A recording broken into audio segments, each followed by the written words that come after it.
And just like that, baby, we are officially live on the official Wado podcast, and I got two certified killers right here with me, Nick Reeder, Dillon Blaydon, Rise of a Warrior, March 18th. It's really just one killer. Well, I'm in the middle of them because they are going to fight March 18th, so let's break it down. Nick, how you feeling? This is what, your second MMA fight? Yeah. How you feeling going into it? Feeling good. I feel like I'm ready right now. If it's up to me, we can run it right now, but we gotta wait. Before we get too crazy, too heated, aside from the fighting, Nick, what is it that you do? I'm a barber and I do dreads.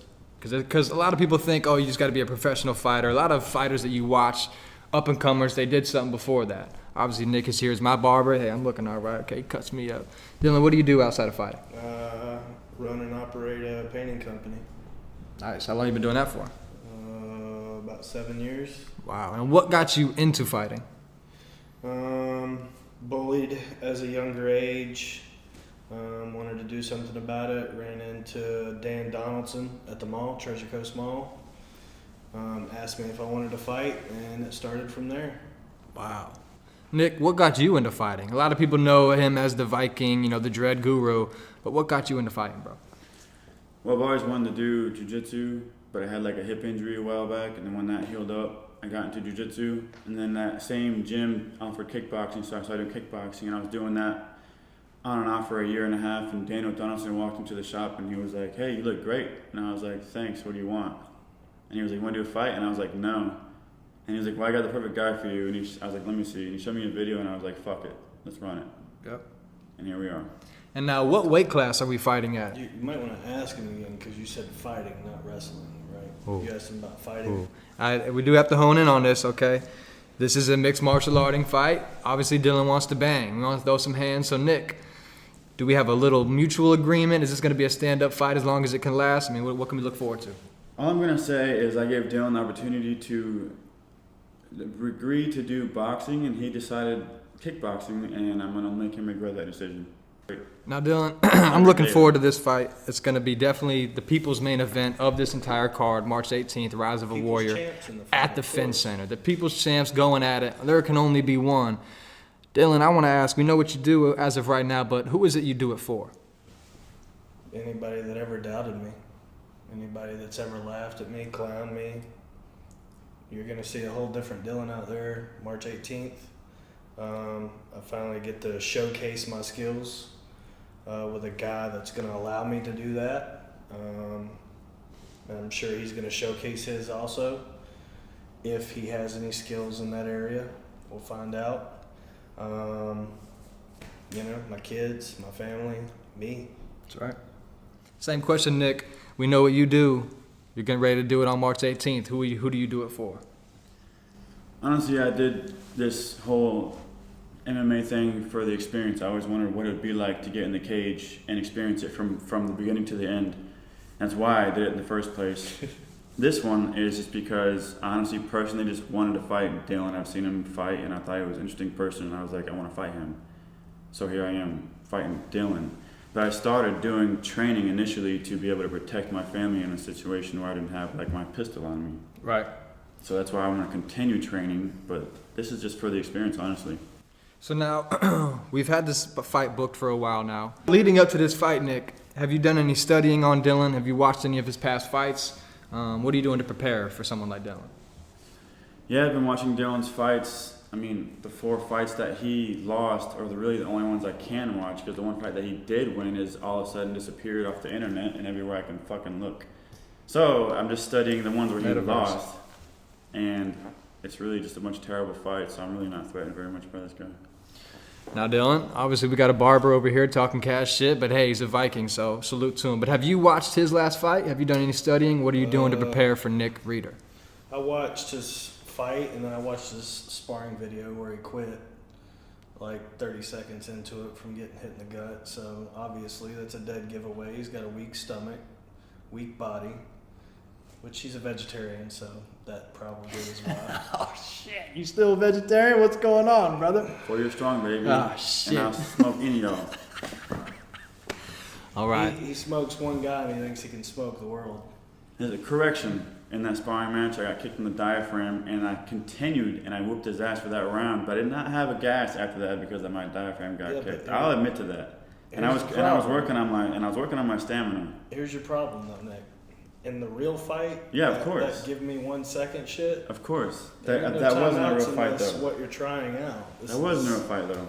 No timeout, but you can get saved by the ref. I'm training with someone that is benefiting me in every single way, shape, and form. I can I'm not gonna tell you who it is. I can already think of who's training you. Who? It's on a handful of people is who's training you, and I can just about narrow it down to whoever. And regardless, anybody that's in there, unless they're punching you in the face, that you're not going to be ready. Okay. Because that's what's going to happen in that fight. You're going to gas out first 27 seconds because you're coming off your hype from your very first fight with Cody Judd, which is a nobody. He's a friend of mine, but he's a nobody in that cage. When it comes to you, anyway. On that note, I don't want that to be said for anybody that's got in the cage. Because you got to respect anybody that's got in that cage. Respect, yes. That's a very but at the difficult thing to same do. time, let's be real here. There's levels? There's levels of this Of course, shit. there's levels. But the There's people who really train for a fight, and there's people who poke around and they train as they can or whatever. They may have had 2 or 3 training sessions through a fight camp. Like I'm actually training for a war, bro. I'm not taking you lightly. I'm letting you know that. I'm taking you as you're gonna go in there and you're gonna beat my ass. But in reality, I know what's gonna happen. And that's big, And it's going to end up with you on the floor, looking up at me, and the ref doing this number right here. Calling it off. Calling it off, brother. let me Or tell you you're going to something. quit when I hit you in the gut. Let me tell you something. If any of those scenarios happen, and it's a big ass if, I will lift your fucking arm myself, and I will tell everybody this motherfucker's a bad bitch. And I agreed to fight you stand up because I wanted the opportunity to fight you. You want the challenge, I know. Everybody wants a piece of the Irish stuff, brother. But not everybody's got balls like you to stand in the paint. Exactly. And like I said, they just mentioned that this is literally a Viking and an Irishman going to war right here. Thousands of years ago, your ancestors might have legit went to war across these waters in battle for the homeland. I love how we're coming here. Nick, same question. What have you guys been doing on your side? What has your team been doing to prepare for Dillon? Honestly, a lot of stamina work, because all I worry about is that he ain't got no skill over me. I already know that much. So I'm just working my stamina so I can go in there and bang as long as I need to bang. And my mom didn't raise no bitch, so I ain't tapping out and I ain't fucking quitting. Wow. My brother Nick has never seen past the first round, Dillon. Can you guarantee, outside of a knockout early, obviously, can you guarantee that he will have to test the deep waters and get past the first round in this fight? If, and it's a big if, he don't finish it first round, he's in the danger zone, brother. I've went 3 rounds. I've went 1 round. I've went 3 rounds. I know what it's like. I know what it's like being a big event. Every fight I've been in had beef written it all over. He's never had that. He's never had the experience. He's never had a fight past 27 seconds, and that's his problem. Me, I've had it multiple times, and sure, I've lost quite a few fights, but they were all on the ground. Like he said, the one fight I won was standing up, and it was one of the biggest dudes I've ever fought, T.J. Morris, Thomas Morris, the Vanilla Gorilla. Right. I walk out, I see Vanilla Gorilla T-shirts everywhere. Everywhere. Yeah. Guess what? I still went out there. I still fought the guy. I still came out on top because he stood up with me. And TJ's a hard hitter. And I've also sparred with the guy that he last fought. And the guy, at the end of the sparring match, he told me with bigger gloves, I hit harder than Nick does with the small gloves. Wow. And that might be true. Unfortunately, Nick, you only got to hit him a few times. He went down. What do you think about the fact you've never seen anything past 27 seconds? Is that an advantage to you, or do you look forward to getting maybe to the second round for your first time? Dillon's not gonna last past 1 minute, Oh, wow. so I'm not worried about it. Is that on record right now? 1 minute? Your call? Everything here is live on the Wild Podcast. It's on record, baby. You heard it here first. Mystic Mac He ain't predicts lasting 1 past minute. 1 minute. Nick, do you understand, brother? I've watched between your sparring video and your fight video. You realize you throw for 27 seconds and then you don't throw anything for 20 seconds after that. I hope you keep thinking that. And Brother, it's a consistent thing with you. The only thing is, It's consistent. The thing consistent. you only with have a me, little bit of evidence on me, which ain't nothing, and I have a lot of evidence on you. It's fun. You have ground game So, videos. You have When ground I game see videos. you trying to look for a way out, that's when My the only referee way will out is come in my and hand save raised you. walking out the cage, brother. That's my only way out. Referee's in this gonna fight. save you. Hey, it sounds like we're having guaranteed fireworks early on this fight. Early. Okay, this is the people's main event, obviously, clearly. We got Nick, we got Dillon, the Irish Thug, the Viking King. Buy your goddamn tickets. March 18th, Saturday, the Fenn Center, Rise of a Warrior. Someone's going to get risen up as the victory. Now, what if it goes to a draw? Is there any potential way you can see a 3-round decision? It goes to a draw or someone's going down? Both you guys. They won't give us a draw. No. Someone will get the win. Somebody's getting knocked out, bro. Ain't gonna be no referee. If it goes to decision, Ain't gonna be no referee stoppage, none of that. Somebody's getting knocked out. I've never been knocked out in my life, so if you knock me out, I'll give you fucking. I've never been knocked I'll out give you either, brother, kudos. inside the cage. I'll give you a You fucking should know that. handshake. You watched the Narcisco fight, right? The last Narcisco fight. I don't know the names. I Is got that one my of your head fights? pounded in. I looked right up at him. Did you So I smile? hope you're ready. Yeah. Smile and wave. Yeah. I'm pretty good at that. No one can knock me out. Not one person in my weight class can knock me out, and you are not going to be the first one. All right, I'm glad you think that. What weight class are we fighting in, just for all those at home that want to know? Are we walking in big dogs? What's the weight class we're fighting in on Saturday? Heavyweight. Catchweight, heavyweight. So that's what, 205 and anything above? 212. 212? I think. Some big boys. You just got to be. We got to be 6 pounds within each other.